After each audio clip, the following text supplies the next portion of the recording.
Welcome to The Explainer. Today we're tackling a huge idea, maybe one of the most powerful and debated concepts in all of human history: democracy. To really get into this, let's start with a really basic but massive question. It's a question that civilizations have wrestled with forever. Who should hold the power in a country? Who gets to call the shots? You know, when you boil it all down, history has given us pretty much three basic answers. You could have a single ruler, a king or a queen, where power is just passed down or taken, or you could have a small, privileged group in charge, an elite few. And then there's the third option. What if the power belongs to everyone, to all the citizens, collectively? And, well, that's the one we're here to talk about. Right? That third idea? That's democracy. And the name itself tells you everything you need to know. It's an old word, comes straight from ancient Greek. You have demos, which means the people, and kratos, which means rule. Put them together, and what do you get? Rule by the people. Simple as that. Okay, so rule by the people sounds great in theory, right? But what does that actually mean? How does it work in the real world? I mean, how can millions, sometimes hundreds of millions, of people all govern a country together? Well, it all hinges on this really fundamental principle called popular sovereignty. And what that means is that the government's authority, its very right to rule, doesn't come from a divine right or from brute force. Nope, it's created and sustained by the consent, the permission of its own people. That's the foundation of everything. So, think of it like this. Step 1, the people decide to form a government. Step 2, that government's right to do anything, to govern, comes directly from the consent of those people. And step 3, and this is crucial, the people always hold the supreme power, and they exercise that power by participating. Bottom line, a government is only legitimate if it actually listens to the will of its citizens. Okay, so we've established that the people hold the power. But how? How do you actually use that power? Well, the most important tool, the mechanism that makes it all work, is something we're all familiar with: elections. Yeah, elections are pretty much universally seen as the cornerstone of democracy. They are the single most powerful way for citizens to actively take part in their own government, and, just as importantly, to keep their leaders in check. And they do so many things, right? Elections are how we choose representatives to act on our behalf. They're what allows for the peaceful transfer of power. No coups necessary. They're our main tool for holding leaders accountable for what they've done or haven't done. And at the end of the day, they give all of us a voice in shaping where our country is headed.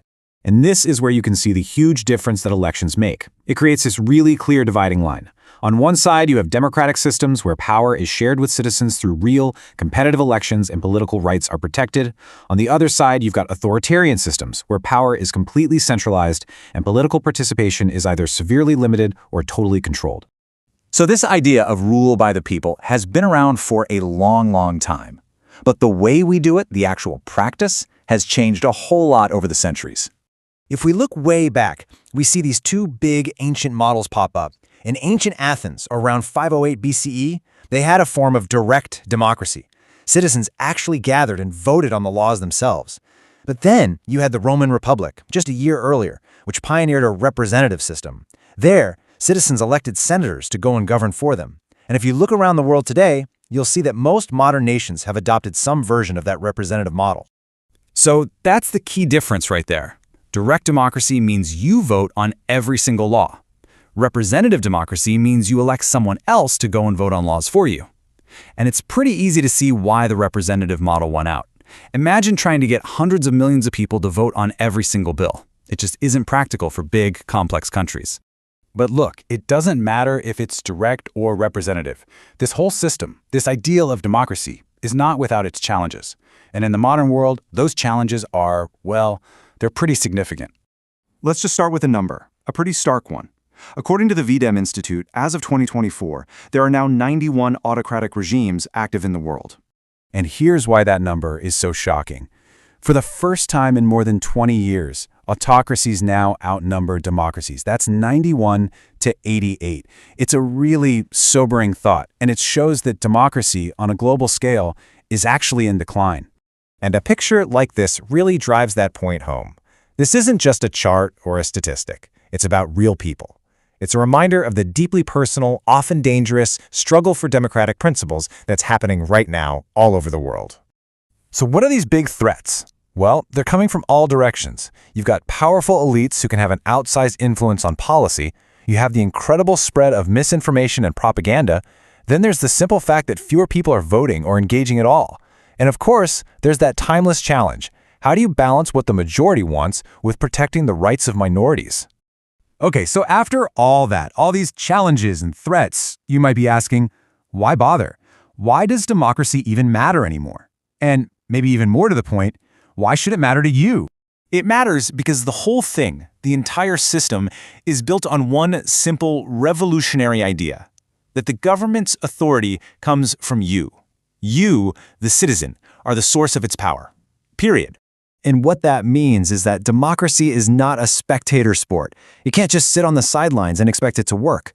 For it to survive, let alone thrive, it absolutely depends on people getting involved, on active, informed citizens who are willing to participate. Which really leaves us with one final and kind of heavy question to think about. If political power, if it truly belongs to the people, to us, then how are we going to choose to use it? Thanks for joining us for this explainer. And that big question, how we choose to use our power, is the perfect setup for our next discussion, where we'll explore libertarianism, an ideology that has some very different ideas about all of this. See you then.